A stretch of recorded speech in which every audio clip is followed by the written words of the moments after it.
ሲያደርግ ፍጹም ምን አለው? አካል አለው። ሁለተኛው የአካላዊ ግብር ነው። የአካላዊ ግብር ሶስትነት ነው። አሁን ብዙ ጊዜ በልጅነታችን ስንማር ሥላሴ ስንት ናቸው ሲባል በስም በአካል በግብር እንላለን። በግብር ብቻውን አይደለም የሥላሴ ሶስትነት በግብር አይደለም። ሁለት አይነት ግብር አለ። አፋዊ ግብርና ውሳጣዊ ግብር የሚባል የውጭ ግብርና የውስጥ ግብር፣ የባህሪ ግብር አለ፣ የአካል ግብር አለ። አሁን በሥላሴ ሶስትነት ውስጥ የምንመለከተው የአካልን ግብር ነው። የአካልን ግብር ነው። በአካላዊ ግብር ሥላሴ ሶስት ናቸው። ምን ማለት ነው? አብ ወላዲ አስራጺ ነው። ወልድ ተወላዲ ነው። መንፈስ ቅዱስ ሰራጺ ነው። አብ ወላዲ አስራጺ፣ ወልድ ተወላዲ፣ መንፈስ ቅዱስ ሰራጺ። ስለዚህ የአብ አካላዊ ግብሩ ምንድነው ከተባለ መውለድና ማስረጽ፣ የወልድ አካላዊ ግብሩ ምንድነው ከተባለ መወለድ፣ የመንፈስ ቅዱስ አካላዊ ግብሩ ምንድነው ከተባለ መስረጽ ነው ማለት ነው።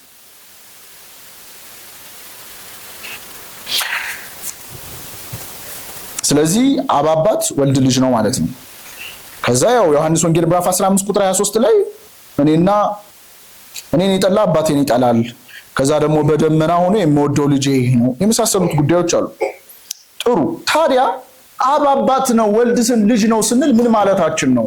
ልክ እንደ ምድራዊ ስርዓት ነው ወይ? አሁን ብዙ ሰው አባትና ልጅ ከሆኑ እንዴት ነው ነገሩ? የሆነ አብ ትንሽ የሚበልጥ አይነት ነገር አይመስላችሁ? አሁን አሪዮስ እኮ ፍጡር ነው ብሏል፣ ግን ከፍጥረታት መፈጠር በፊት የተፈጠረ ነው። ምን ማለት ነው? ቲኦ ምንድነው? ምን አገላለጹ ምን መሰላችሁ? ትልቁ አምላክ አለ፣ ከዛ ትንሹ አምላክ አይነት ነገር አለ። እንደዛ አይነት ያው አባት ስለሆነ ከዛ እሱ ልጅ ስለሆነ አይነት ነገር ነው። ምን ፍቅር ነው።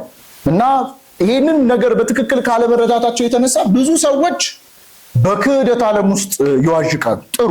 ስለዚህ የመጀመሪያው ወልድ ተወለደ ሲባል ምን ማለታችን ነው? ወይም ወልድ ተወላዲ ነው ስንል ምን ማለታችን ነው? የመጀመሪያው በዘመን አይቀድመውም። አብ አባት ቢሆንም በዘመን አይቀድመውም። እና ሰው አባት ሲባል ያው ከልጁ እንዲበልጥ ነገሩ ይታወቃል። እና ከዛ ሁለተኛ ደግሞ አባት በመሆኑ ከልጁ ይቀድማል አይደለ? በዘመን ይቀድማል። ሶስተኛ ደግሞ በአካል ይቀድመዋል፣ በመገኘት ማለት ነው። አባ ሕርያቆስ በቅዳሴ ማርያም ላይ አብርሃም ይስሐቅ ያዕቆብ እንደምንለው አይደለም ይላሉ። አብርሃም ቀድሞ ስለተገኘ ይስሐቅን በመገኘትም በጊዜ በዘመን ይቀድመዋል። በዘመን በቆየበት ጊዜ በአካላዊ ጥንት በመገኘቱም ይቀድመዋል። በሥላሴ ግን እንዲህ የለባቸው። ስለዚህ የመጀመሪያው በዘመን ሳይቀዳደሙ ነው ማለት ነው። የመጀመሪያው በዘመን አይቀዳደሙ። ሁለተኛው በአካል ሳይቀዳደሙ ነው። አባ ጊዮርጊስ ዘጋስጫ አርጋኖ በተባለ ድርሰቱ ላይ ሶስት ነገሮች ያስደንቁኛል። አባቱ የማይቀድመው ልጅ፣ እናቱን የፈጠረ ልጅና የፈጠራትን የወለደች እናት ብሎ አባ ጊዮርጊስ ሲያመሰግን እናገኘዋል። ስለዚህ አብ ወለደው፣ ወልድ ደግሞ ተወለደ ስንል ሁለተኛው በአካል አይቀድመውም ማለት ነው። በአካል መቀዳደም የለባቸው። ሶስተኛው ወለደው እንጂ ፈጠረው አንልም። ወለደው እንጂ ምን አደረገው? ፈጠረው። ልክ ቤተሰቦቻችን አሁን ፈጠሩን ነው ምንለው፣ ወለዱ። ልክ እንደዛ ለዛም ሰለስቱ ምዕት በዚህ በጸሎት ሃይማኖትም ላይ እንደምንጸልየው የተወለደ እንጂ ያልተፈጠረ ነው ምንለው። ስለዚህ ወልድ ተወላዲ ነው፣ የተወለደ ነው። አብ አባት ነው ስንል የመጀመሪያው በዘመን አይቀድመው፣ ሁለተኛው በአካል አይቀድመው፣ ሶስተኛው ወለደው እንጂ ምን አላደረገው፣ አልፈጠረውም ማለት ነው። የአብ ግብሩ ማስረጽ ነው አለ። አሁን የመጀመሪያ የተመለከትነው ወልድ አብ ወላዲ ነው፣ አስራጺ ነው።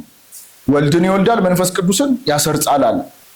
አሁን ሁለተኛው የአብ ግብሩ ማስረጽ ነው፣ የመንፈስ ቅዱስ ደግሞ ግብሩ መስረጽ ነው አለ። አሁን ይሄ 1054 ዓመተ ምህረት በተለይ የካቶሊክ ቤተክርስቲያን ሌላ አዲሽናል ትምህርት የጨመረችው መንፈስ ቅዱስ መስረጽ ላይ ነው። ከአብና ከወልድ ይሰርጻል የሚል ትምህርት አስተምራለች። ይሄ ፈጽሞ የቤተክርስቲያናችን ትምህርት አይደለም። በዚህ ዮሐንስ ወንጌል ምዕራፍ 15 ቁጥር 26 ላይ ነገር ግን ከአብ የሚወጣና እኔም ከአብ የምልክላችሁ ይላል። ከአብ የሚወጣ አለ። ስለዚህ የሚሰርጸው ከማን ነው? ይኸውላችሁ አሁን መስረጽ ሲባል ለቤተክርስቲያን ትምህርት መውጣት የሚል ትርጉም ነው ያለው። መስረጽ ፖለቲሳይዝ ካደረግነው ሐሳቡን አሰረጽንባቸው ነው፣ አወጣናቸው ማለት ነው። ምን ማለት ነው? አስገባን ነው አይደል?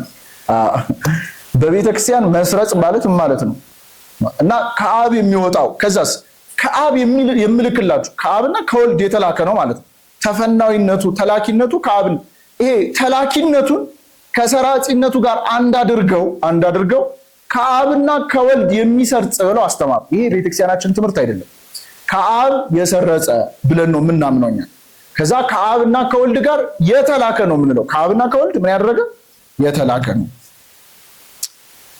እሺ፣ ስለዚህ የአብ አካላዊ ግብሩ መውለድና ማስረጽ ነው። የወልድ አካላዊ ግብሩ መወለድ ነው። የመንፈስ ቅዱስ አካላዊ ግብሩ ደግሞ ምን ማድረግ ነው? መስረጽ ነው። ስለዚህ ሁለተኛው የሥላሴ ልዩ ሶስትነት የአካላዊ ግብር ሶስትነት ነው ማለት ነው። ሶስተኛው የሥላሴ ልዩ ሶስትነት የኩነት ሶስትነት ነው። ኩነት ማለት መሆን ማለት ነው። በአብ ልብነት መሰረትነት ላይ በአብ ልብነት አብ ለራሱ ልብ ሆኖ ለወልድና ለመንፈስ ቅዱስ ዕውቀታቸው ነው፣ ልብነታቸው ነው። አሁን ይኸውላችሁ በቤተክርስቲያናችን ህርት የሚለው ልብን አይተረጉምም። እሺ ህርት አሁን ለምሳሌ አተ ልብ የሌለው ምናምን ይባላል። ልብ የሌለው ማለት ነው እንዴ? ዕውቀት አይደለ? ዕውቀትን የሚያመለክት ጉዳይ ነው። ሰምታችሁኛል? ስለዚህ በአብ መሰረትነት አሁን ለሶስቱም መሆን ላይ ለሶስቱም ስናስቀምጥ መሆን ላይ መሰረትነቱ አብ ነው። በአብ ልብነት መሰረትነት ላይ ለራሱ ዕውቀት ሆኖ ልብነት ሆኖ ለወልድና ለመንፈስ ቅዱስ ልባቸው ዕውቀታቸው ነው። ከዛ ሁለተኛው ወልድ ለራሱ ቃል ሆኖ በአብ መሰረትነት ለራሱ ቃል ሆኖ ለአብና ለመንፈስ ቅዱስ ቃላቸው ነው። መንፈስ ቅዱስ በአብ መሰረትነት ሕይወት ሆኖ እስትንፋስ ሆኖ ሕይወት ሆኖ ለወልድና ለአብ ደግሞ ሕይወታቸው ነው እስትንፋሳቸው ነው። ይሄ የኩነት ወይም የመሆን ሶስትነት ይባላል። ትንሽ ከሥላሴ ልዩ ሶስትነት ወሰብሰብ የሚለው የኛው ሶስትነት ግን የምናምነው ነው። በቃ ይሄንን ምን የምናደርገው የምናምነው ነው። በነገራችሁ ላይ ይሄ የምስጢረ ሥላሴ ትምህርት አይደለም ተራው በሆን ነው በእኛ ቀርቶ በሊቃውንቱ ደረጃ የሚፈትን ነው። አንድ የአዲስ ኪዳን መምህር ነበሩና አንድ መምህር ናቸው የነገሩኝ እና እኒህ መምህር በጣም ሊቅ ናቸው እና ሁሉ ጊዜ ግን የምስጢረ ሥላሴ ነገር ግራ ይገባቸዋል። ይሄ አንድነትና የሶስትነቱ ነገር ማለት ነው። እንዴት አንድ ሲሆን ሶስት፣ እንዴት ሶስት ሲሆን አንድ ይሆናል? እና እግዚአብሔር አምላክ አንድ ዕለት ላይ እንግዲህ በምሳሌ አድርጎ ነው ያሳያቸው። በር ከፍቼ ስገባ ሶስት በሮች ያጋጥሙኛል። ተመሳሳይ ክፍል ያላቸው ሶስት በሮች ያጋጥሙኛል። አሁንም ከፍቼ ስገባ ሶስት በሮች ያጋጥሙኛል። አንዱን በር ከፍቼ ስገባ አሁንም አንዱን በር ከፍቼ ስገባ ከዛ በጣም ለትልቅ አባት እንዲህ ብለው ሲነግሯቸው ከዚህ በፊት በልቤ ያደረ ጥርጣሬ ነበር ብለው ጠየቋቸው። አዎ የሥላሴ አንድነትና የሶስትነት ነገሩ በጣም ልቤ ላይ ይጸንብኝ ነበር። በቃ እግዚአብሔር አምላክ አንድ ሲሆን ሶስት፣ ሶስት ሲሆን አንድ በምሳሌ አድርጎ እየገለጠልህ ነው ብለው ነገሯቸው። እኛ አባት ከዚህ በኋላ ጉባኤ ላይ ተቀምጬ አላስተምርም ብለው ያ የሥላሴን ነገር እንዴት እጠራጠራለሁ ብለው ማለት ነው። ጋሪ ገፊ ሆነው ቆሻሻ ከየሰፈሩ የሚሰበስቡ አሉ አይደል? እንደዛ ሆነው አርፈው ነው የሚሞቱት። በረከታቸው ይደርብ ማለት ምን ያህል ትሁት እንደሆኑ አባቶቻችን የሚያሳየን እና የነገረ ሥላሴ ነገር አይደለም ቀርቶ ለኛ የምናምነው ጉዳይ ነው። የምንቀበለው የምንመረምረው ጉዳይ አይደለም። የምንመረምረው ጉዳይ እንዴት ነው አንድ ሰው የምንቀበል። ለዛም ነው ምስጢር የተባለው እግዚአብሔር በገለጠልን ልክና ደረጃ የምናውቀው ስለሆነ ማለት ነው። አራተኛው የሥላሴ ልዩ ሶስትነት የስም ሶስትነት ነው። አሁን ብዙ ጊዜ ሥላሴ ሶስት ናቸው ስንል በስም በአካል በግብር በኩነት ብለን እናስቀምጣለን። ግን ስምን መጨረሻ ያደረኩት ስሙ የሚመነጨው ከላይ ባስቀመጥናቸው ሶስትነቶች ስለሆነ ነው። የመጀመሪያው የስም ሶስትነት አብ ወልድና መንፈስ ቅዱስ ነው። ይሄ ሥላሴ በአካል ሶስት ናቸው ብለናል አይደል? አብ ወልድና ማን? ስለዚህ አብ የአብ አካላዊ ስሙ ነው። ወልድ የወልድ አካላዊ ስሙ ነው። መንፈስ ቅዱስ የመንፈስ ቅዱስ ምናዊ ስሙ ነው? አካላዊ ስሙ ነው። የአካል ሶስትነታቸው አብ ወልድ መንፈስ ቅዱስ ነው። ሁለተኛው አካላዊ ግብር የአካላዊ ግብር ሶስትነት ስም አላቸው። አብ ወላዲና አስራጺ ነው አለ። ወላዲ አስራጺ ይባላል። ወልድ ተወላዲ ነው አለ። ወልድ ተወላዲ ይባላል። መንፈስ ቅዱስ ሰራጺ ነው፣ ሰራጺ ይባላል። ይሄ የአካላዊ ግብር ስማቸው ነው። ሶስተኛው ደግሞ የኩነት ስማቸው ነው። በአብ ልብነት አይደለ? ስለዚህ አብ ልብ ይባላል ከዊን በመሆን ወልድ ደግሞ ቃል ይባላል ቃልነት ስላለው ቃል እየተባለ ነው። ሶስተኛው ደግሞ መንፈስ ቅዱስ ደግሞ እስትንፋስ ሕይወት ተብሎ ይጠራል ማለት ነው። ግልጽ ነው። ስለዚህ ሥላሴ ስንት ናቸው? ሶስት ናቸው አይደል? የመጀመሪያው ማለት ነው። የሥላሴ ሶስትነት በስንት ነገር ነው? በአራት ነገር። እየሰማችሁ በስንት ነገር? በአካል በሉ በአካላዊ ግብር፣ በኩነት፣ በስም ሽንገል ብጠው ከፈለጋ በስም በአካላዊ ግብርና በኩነት በሉ። እስቲ አንዴ በሉት። በጣም ጥሩ። የሥላሴ ሶስትነት በእነዚህ ነገሮች ውስጥ ነው። የስም አጠራሩ አብ ወልድ መንፈስ ቅዱስ መባሉ አብ የሚበልጥ ሆኖ ምናምን አይደለም። በተለያዩ በመጽሐፍ ቅዱስ ክፍሎች ውስጥ አብ ቀድሞ የተጠራበት አለ፣ ወልድ ቀድሞ የተጠራበት አለ፣ መንፈስ ቅዱስ ቀድሞ የተጠራበት አለ። በቤተ ክርስቲያናችን ስርዓት ስለተሰራ ነው እንጂ የስም አጠራር ስርዓት ስላለ ነው እንጂ መበላለጣቸውን አብ ቀድሞ ስለተጠራ ቀድሞ የሚበልጥ አይነት ነገር መስሎ እንዳይሰማችሁ። የመጽሐፍ ቅዱስ ጥቅሶችን መጽሐፉ ላይ ማግኘት ትችላላችሁ ብዬ ስላሰብኩ ነው ያልነገርኳችሁ።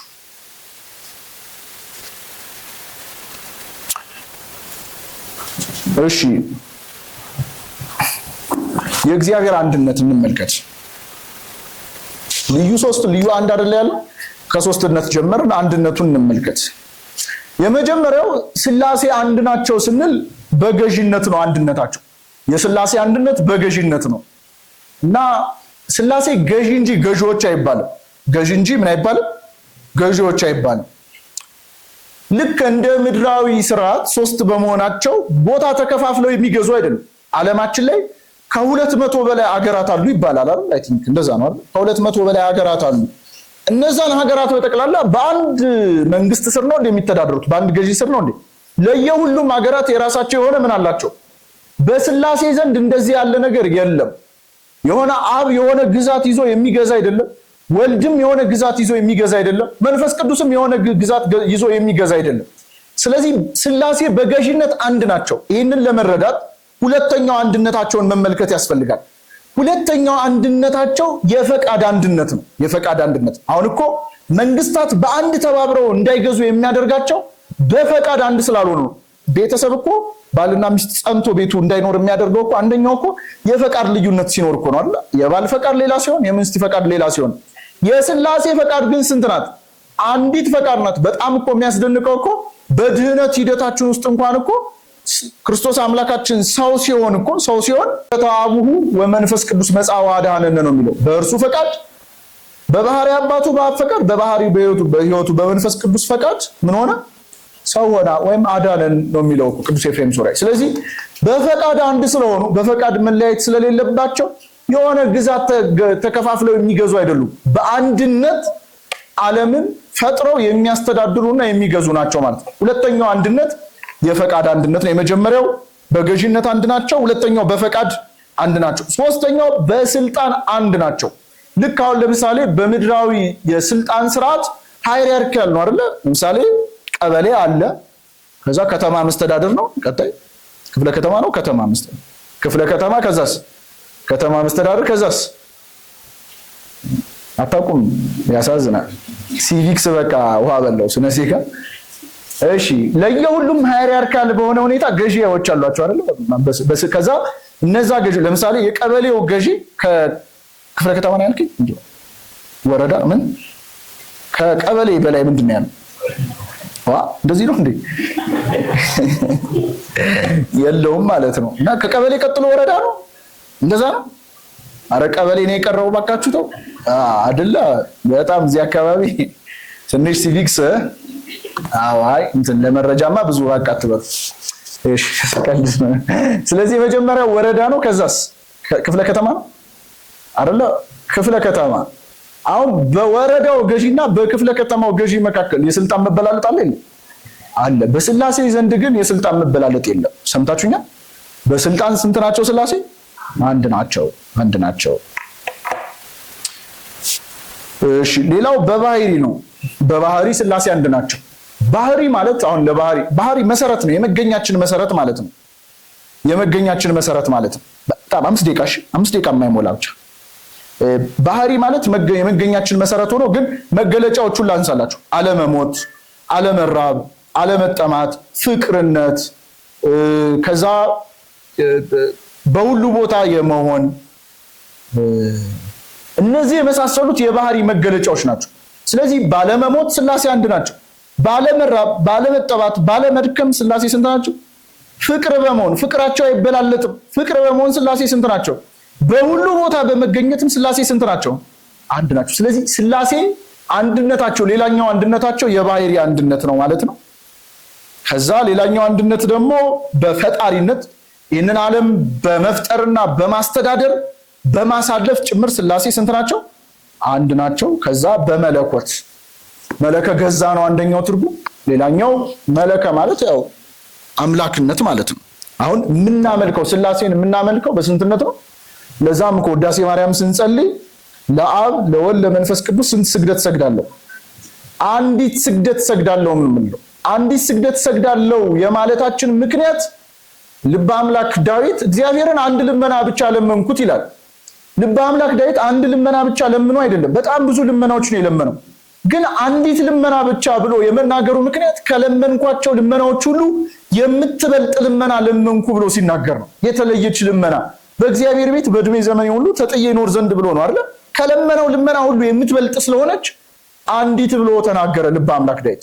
እኛ አንዲት ስግደት እንሰግዳለን የምንልበት ምክንያት ለአብም ለወልድም ለመንፈስ ቅዱስም የምናመልከው የምናቀርበው አምልኮ ስንት አምልኮ ነው? አንዲት። አንዲትነቷ ደግሞ የተለየች ናት። ለፍጥረታት ከምንሰግደው ስግደት የተለየች ስግደት ነው። ለመስቀሉ ለቅዱስ መስቀሉ፣ ለእመቤታችን፣ ለቅዱሳት መላእክት፣ ለጻድቃን፣ ለሰማዕታት ከምንሰግደው ስግደት ከምናቀርበው ምስጋና ለሥላሴ የምናቀርበው ምስጋና የተለየ ነው። ስለዚህ በመለኮት በአምላክነት ሥላሴ ስንት ናቸው? ስለዚህ የሥላሴ አንድነት በገዥነት በስልጣን በፈቃድ በባህሪ በፈጣሪነትና በመለኮት ሥላሴ ስንት ናቸው? አንድ ናቸው። ጥሩ ምሳሌ አንድ ምሳሌ ሁለት ምሳሌ ዘያጽጽጽ ነው ብያቸዋለሁ። ከሚመሰልለት ነገር ሁሉ ጊዜ ያነሰ ነው። የመጀመሪያው ምሳሌ ሊሆን የሚችለው የሰው ልጅ ነው። ለምን? ከሰው ልጅ የቀረበ ለሥላሴ ምሳሌ ሊሆን የሚችል ነገር ስለሌለ ማለት ነው። ለምሳሌ ሰው ሲወለድ ሶስት ነገሮችን ይዞ ነው የሚወለደው አይደል? ልብነትን፣ ከዛ ቃልነትን፣ እዛ እስትንፋስ። አሁን ቃልነቱ አሁን ለሶስቱም መቀዳደም የለውም። አሁን ቃልነቱ የሚገለጠው በተለያየ መልኩ ሊሆን ይችላል። ሲወለድ ምን እያደረገ ነው የሚወለደው? እያለቀሰ ነው አይደል? እንደ ቃል ኮንሲደር የሚደረግ ጉዳይ ስለሆነ ማለት ነው። ስለዚህ ያ ሕፃን ሲወለድ ሶስቱም ነገሮች አንድ ላይ ነው አይደል? ልብነትም ቃልነትም እስትንፋስነትም ይዞ የሚወለደው እና ቃልነቱ አሁን ስናገር እኔ ከልቤ ቃሌ ተገንጥሎ እየወጣ ነው እንደምናገር አይደለም። በቃል መሰረትነት ነው የምናገረው። ግን ስተነፍስም ህይወትነቴ ከልብነት ተገንጥሎ ያለ ህይወትነት እስትንፋስነት አይደለም፣ በልብ መሰረትነት ነው የምተነፍሰው። ስለዚህ ለመገኘታችን ለልባችን ለቃላችን ለእስትንፋሳችን መገኘት መቀዳደም እንደሌለው ሁሉ በሥላሴም ዘንድ ለመገኘታቸው መቀዳደም የለባቸው። በአብ በወልድ በመንፈስ ቅዱስ ዘንድ ላለው መገኘት መቀዳደም የለበትም። ሁለተኛው ልብነት ቃልነትና እስትንፋስነት ስላለኝ ሶስት ሰው ልባል አልችልም አይደል? ቢኒያም ቃሉ፣ ቢኒያም ልቡ፣ ቢኒያም እስትንፋሱ እባላለሁ እንዴ? አንድ ሰው ተብዬ ነው የምጠራው እኮ አይደለም እንዴ? ነፍሳችን ሶስት ባህሪያት አሏት። ደባዊነት፣ ሕያዊነትና ነባቢነት አይደለ? እግዚአብሔርን እኮ ምን መስለው ከስጋችን ይልቅ እኮ በነፍሳችን ነው። ለምን? ልብነት፣ ቃልነት፣ እስትንፋስነት በሱ ዘንድ እንዳለ ሁሉ ቃልነት፣ ልብነት፣ እስትንፋስነት በእኛም ዘንድ አለ። እኛ ቃልነት፣ ልብነት፣ እስትንፋስነት ስላለን ሶስት ሰው እንደማንባለው ሁሉ ሥላሴም ልብነት፣ ቃልነት፣ እስትንፋስነት ስላላቸው ሶስት አማልክት የሚባሉ አይደሉም ማለት ነው። ሰምታችሁኛል? ስለዚህ እኒህ ሶስት ነገሮች እንዳሉን ሆኖ አንድ ሰው እንደተባልነው ሁሉ በሶስትነት ውስጥ ያለ አንድነት አላቸው ማለት ነው ሥላሴ። ምሳሌዎች ሁሉ ጊዜ ይመጥናሉ ግን ማለት አይደለም። ጉዳዩን መረዳት እንድንችል እሺ፣ ሁሉ ጊዜ ተወዷል ግን የምንበላው አንድ ምሳሌ ልስጣችሁ። እንቁላል ታውቃላችሁ? እንቁላል ሶስት ነገር አለው። ምን አለው? ቅርፊት አለው፣ ከዛ የሆነ ሊኪድ ፓርት አለው አለ፣ ከዛ ምን አለ? አስኳሉ አለ። እና ሲገኝ እንቁላሉን ስትጥለው ዶሮዋ ቅርፊቱ ነው ቀድሞ የሚገኘው ወይስ ሊኪድ ፓርቱ ነው ወይስ እንትኑ ነው? አስኳሉ ነው? አንድ ላይ ነው አይደለ? ስለዚህ ሶስት እንቁላል ተገኘ እንላለን። ቅርፊቱ እንቁላል፣ ሊኪዱ እንቁላል እና አስኳሉ እንቁላል እንላለን። አንድ ሶስት ነገር ሲኖረው እንቁላልን ስንት ብለን ነው የምንጠራው? አንድ። ሶስት ነገር ሲኖራቸው ሥላሴ አንድ እግዚአብሔር ብለን ግን እንጠራቸዋለን። ሌላኛው በብዛት የታወቀው ምሳሌ ፀሐይ ናት። ይችን ምሳሌ ተናግሬ ትምህርቴን አበቃለሁ። ፀሐይ ሶስት ነገሮች አሏት። ክብነት አላት፣ መደቡ ማለት ነው። ከዛ ብርሃንነት አላት። እዛ ሶስተኛው ፀሐይ ምንነት አላት? ሙቀት አላት። የመጀመሪያው ይኸውላችሁ ፀሐይ እኛ እናይባታለን እንጂ ፀሐይን አናያት ታውቃላችሁ። እና የሕክምናም ሰዎች ፀሐይን እንድናያት አይመክሩንም። ምክንያቱም ለዓይናችን ዝም ብለህ እስቲ ፀሐይን ትንሽ ፈተት ብለያት ሞክ በኋላ ደግሞ አይኔ በሱ ምክንያት ነው ምናምን እንዳትሉ አደራ። ግን ያው በእሷ እናይባታለን እንጂ አትታየን። ልክ በእግዚአብሔር ሁሉን እናውቃለን ግን እሱን አናውቀው። ሰምታችሁና የመጀመሪያው። ሁለተኛው ፀሐይ ሶስት ነገር አላት አለን። ክብነት አላት፣ ሙቀትነት አላት፣ ብርሃንነት አላት። እነዚህ ሶስት ነገሮች ስላሏት ፀሐይ ሶስት ፀሐይ እንላታለን። ሶስት ነገሮች አሏት ግን ስንት ፀሐይ ነው የምንላት? አንድ ፀሐይ ብለን ነው። ስላሴም ሶስት ነገር ሲኖራቸው ስንት ናቸው? አንድ አምላክ እንላለን ማለት ነው። አንድ አምላክ እንላለን። መደቡ የአብ ምሳሌ ነው። ከዛ ደግሞ ሁለተኛው ደግሞ ብርሃኑ የወልድ ምሳሌ ነው። ሙቀቱ የመንፈስ ቅዱስ ምሳሌ ነው። አሁን በአብ መሰረትነት አይደለ ወልድም መንፈስ ቅዱስም ቃልነታቸውና ህይወትነታቸው እስትንፋስነታቸው በተመሳሳይ ሁኔታ ከፀሐይ ብርሃኑ ብርሃንነትን የሚያገኙ ሙቀትነትን የሚያገኘው በክብነቱ መሰረትነት ነው ማለት ነው። ግልጽ ነው። ስለዚህ ብርሃን ክብነቱ መደቡ የአብ ነው ማለት። ከዛ ብርሃንነቱ የወልድ ነው። የወልድ ነው ማለት ከፀሐይ ከሶስት ካሏት ባህሪያት እኛ ጋር መጥቶ እኛ ውስጥ የሚዋሃደን ምኗ ነው? ከፀሐይ ክብነቷ ይዋሃደናል። እኛ እሺ፣ ሙቀቱ ይዋሃደናል ይዋሃደናል። እሺ፣ ከዛ ብርሃንነቱ ይዋሃደናል ይዋሃደናል። ጥሩ። የሚዋሃደን ክብነቱ አይዋሃደንም፣ ሙቀቱም አይዋሃደንም። የሚዋሃደን ብርሃኑ ነው። ብርሃኑ የሚዋሃደን ደግሞ በምናችን በኩል ነው? በአይናችን በኩል ገብቶ ነው። ከሶስቱ አካላት መካከል ሰው የሆነው እኛን የተዋሃደን ማን ነው? አምላካችን ወልድ ኢየሱስ ክርስቶስ። ስለዚህ ብርሃንነቱ የማን ምሳሌ ነው? ሙቀቱን ሴንስ እናደርገዋለን እንጂ አይዋሃደን። ሴንስ እናደርገዋለን ማለት ሙቀት እንዳለ ፊልም የምናደርገው ምን ሲያደርገን ነው? ሲያልበን ነው። ስለዚህ ልክ ሙቀቱ ማለት ህይወትነት ሴንስ የምናደርገው ህይወት እንዳለን የምናውቀው ማለት እየኖረን በህይወት እንደኖረን ሴንስ የምናደርገው የምናውቀው ልክ በስትንፋሳችን በኩል በሙቀትነታችን በኩል እንደሆነ ሁሉ ያ ሙቀቱ የማን ምሳሌ ነው? ገብቷችኋል? ግራ ገብቷችኋል? ቀኝ ገብቷችኋል? ዋናው መግባቱ ነው። ወስብሐት ለእግዚአብሔር።